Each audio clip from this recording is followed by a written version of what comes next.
Hello दोस्तों, target विदेश education में आप सभी लोगों का स्वागत है। पिछले वीडियो में हमने आप लोगों को बौद्ध धर्म में बताया था गौतम बुद्ध के बारे में।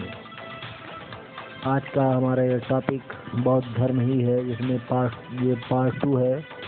इसमें हम आप लोगों को बताएंगे बौद्ध सभाएं के बारे में। बौद्ध सभाएं कुल 4 बौद्ध सभाएं हुई थी। पहली बौद्ध सभा जो हुई थी, प्रथम बौद्ध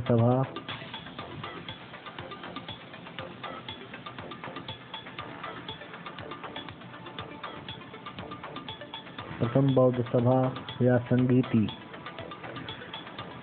ये 483 ईसा पूर्व 483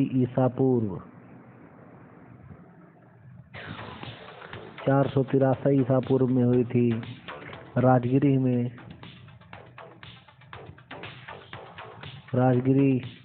वर्तमान में इसका नाम राजगीर है, जो कि बिहार राज्य में स्थित है।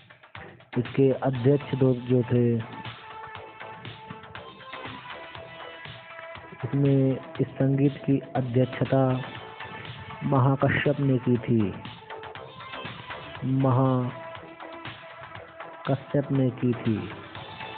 इस संगीत की अध्यक्षता महाकश्यप ने की थी, और इस समय जो शासक थे उनका नाम था अजातशत्रु। उनका नाम था अजातशत्रु।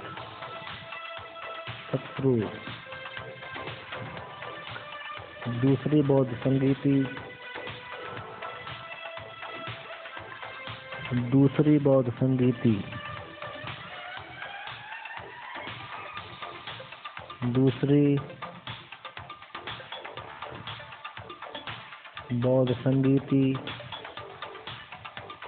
या सभा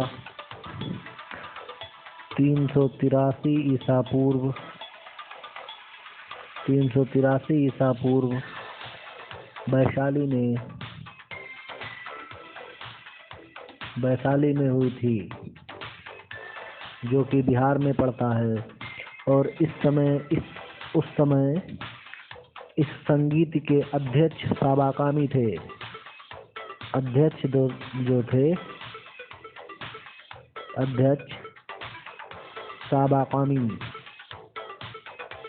दूसरी बौद्ध संगीत के अध्यक्ष साबाकामी थे, और शासक जो थे, इस समय जो शासनकाल था, उस समय के शासक कालाशोक थे।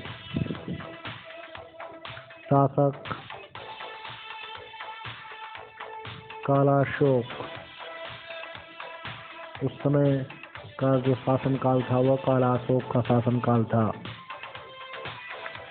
तृतीय बौद्ध संगीति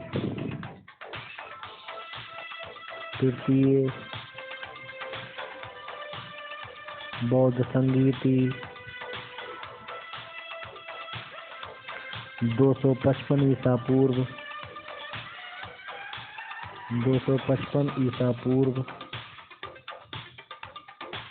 पाटलिपुत्र, वर्तमान में इसका नाम पटना है, पाटलिपुत्र में हुई थी। वर्तमान में इसका नाम पटना है, जो कि बिहार की राजधानी है। यहाँ पर तीसरी बौद्ध संगीति हुई थी। इसके अध्यक्ष थे मोगलीपुत्र तिस्स।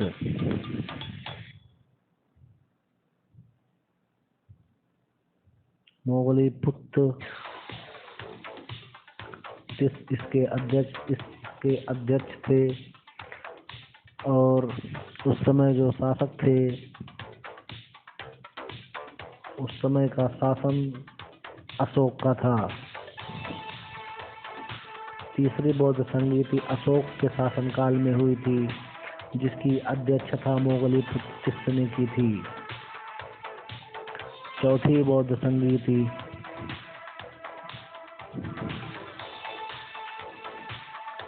चौथी बौद्ध संगीति जो हुई थी वह ईसा पूर्व की प्रथम शताब्दी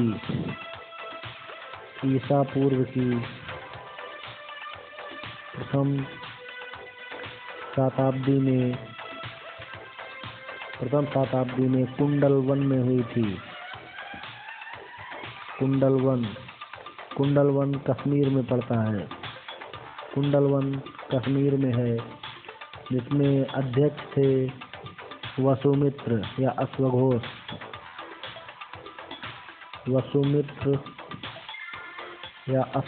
इसके अध्यक्ष थे। और जो शासन था वो कनिष्क का शासन था।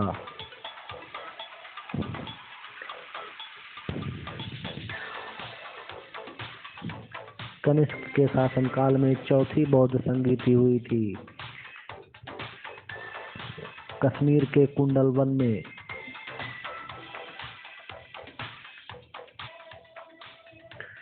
चौथी बौद्ध संगीति के बाद बौद्ध धर्म दो भागों में बट गया। चौथी बौद्ध संगीति के बाद बौद्ध धर्म दो भागों में बट गया। हीनयान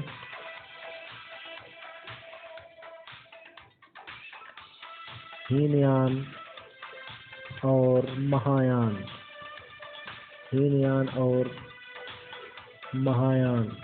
जो कनिष्क के शासनकाल में चौथी बौद्ध संगीति हुई थी, उसमें बौद्ध धर्म जो था वह दो भागों में बट गया। पहला हीनयान और दूसरा महायान। बौद्धों का सबसे पवित्र त्योहार बैसाख पूर्णिमा माना जाता है। बैसाख पूर्णिमा का महत्व इसलिए है क्योंकि बुद्ध जो थे वो बुद्ध पूर्णिमा के दिन ही बुद्ध का जन्म हुआ था, और इसी दिन उनको ज्ञान की प्राप्ति भी हुई, और इसी दिन महापरिनिर्वाण भी इनका हुआ था। गौतम बुद्ध ने सांसारिक दुखों के संबंध में 4 आर्य सत्यों का उपदेश दिया था। गौतम बुद्ध ने सांसारिक दुखों के संबंध में 4 आर्य सत्य दिए थे। वह था दुख समुदाय, दुख निरोध और दुख निरोध गामिनी प्रतिपदा। ये बौद्ध धर्म के 4 आर्य सत्य थे। इन संसारिक दुखों से मुक्ति हेतु बुद्ध ने अष्टांगिक मार्ग की बात कही। ये अष्टांगिक मार्ग थे सम्यक दृष्टि, सम्यक संकल्प, सम्यक वाणी, सम्यक कर्मांत, सम्यक अजीव, सम्यक व्यायाम, सम्यक स्मृति और सम्यक समाधि। ये जो अष्टांगिक मार्ग थे, ये सांसारिक दुखों से मुक्ति हेतु बुद्ध ने इसकी बात कही थी। निर्वाण बौद्ध धर्म का परम लक्ष्य है, जिसका अर्थ होता है दीपक का बुझ जाना, अर्थात जीवन मरण चक्र से मुक्त हो जाना। बुद्ध ने निर्वाण प्राप्ति को सरल बनाने के लिए, गौतम बुद्ध ने निर्वाण की प्राप्ति को सरल बनाने के लिए 10 शील दिए। 10 शीलों पर बल दिया, जो निम्न है। अहिंसा, नंबर 1 अहिंसा मतलब हिंसा ना करना। नंबर 2 सत्य, हमेशा सत्य बोलना। नंबर 3 आस्तेय मतलब चोरी ना करना। नंबर 4 अपरिग्रह, किसी प्रकार की संपत्ति ना रखना। नंबर 5 मद्य सेवन ना करना मतलब नशा नहीं करना। नंबर 6 असमय भोजन ना करना। असमय भोजन ना करने का मतलब कि हमें समय से ही भोजन करना, हमें रोज एक समय पर ही भोजन करना चाहिए। सुखप्रद, नंबर 7 है सुखप्रद, बिस्तर पर नहीं सोना। ऐसे बिस्तर जो हमें सुख देते हैं उस पर नहीं सोना। नंबर 8, धन संचय ना करना। धन संचय ना करना मतलब धन को इकट्ठा नहीं करके रखना। नंबर 9, स्त्रियों से दूर रहना। नंबर 10, नृत्य गान आदि से दूर रहना। यह बौद्ध धर्म ने 10 शील दिए थे जो बौद्ध निर्माण का परम लक्ष्य था। और बौद्ध धर्म का परम लक्ष्य है, मतलब कि जीवन मरण चक्र से मुक्त हो जाना। यही क्या है, बौद्ध धर्म का परम लक्ष्य है। गौतम बुद्ध ने मध्यम मार्ग का उपदेश दिया था। मध्यम मार्ग का उपदेश दिया था। जैन धर्म और बौद्ध धर्म में अनीश्वरवाद जो है वह ईश्वर को नहीं मानते थे।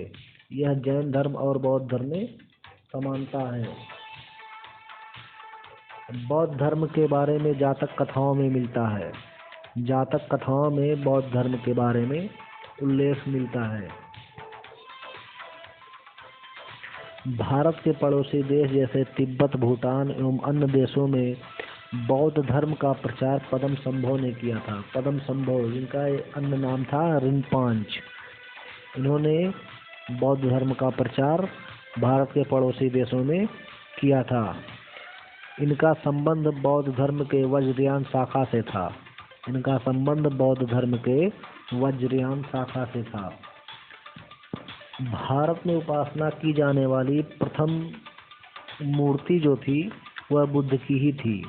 भारत में उपासना की जाने वाली प्रथम मूर्ति गौतम बुद्ध की ही थी।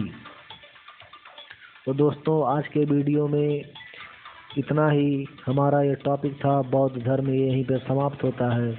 हम अगला टॉपिक हमारा होगा, नेक्स्ट जो होगा वह होगा जैन धर्म।